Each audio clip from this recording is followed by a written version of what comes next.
So I'm going to talk about a piece of news that I would classify in the science section, and in fact it was included in this area in the BBC News where I found it.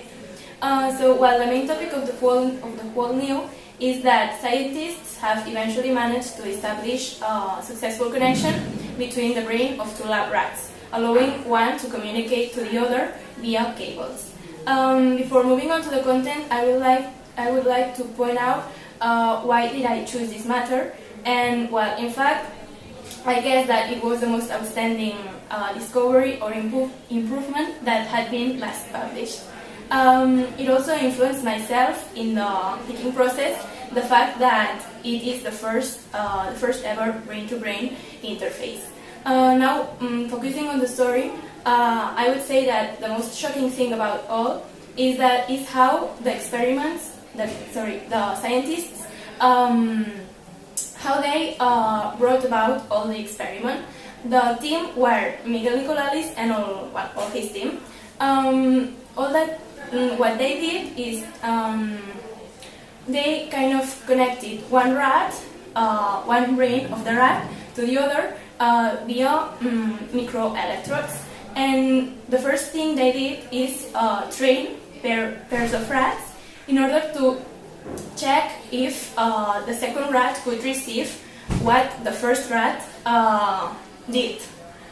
So it was like sending the brain activity with a kind of electrical signal. So they placed two rats in different boxes or chambers, and they, the rats had to press a kind of lever or button with an indicator light above. So when this indicator light above switched on, they had to press the lever, and in order to drink in water. So drinking water was like the reward of doing it. So there were like two rats. One was placed in one chamber and the other in the other one, and the first one was called the encoder. So this rat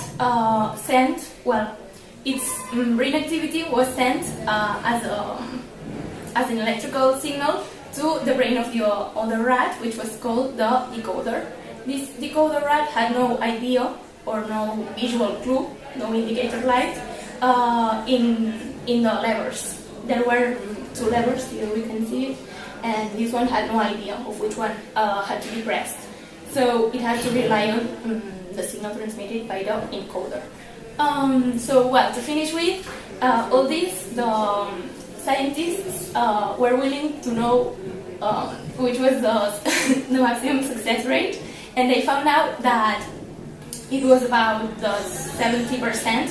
So I think that they did accomplish the task that was meant to, that they were willing to discover.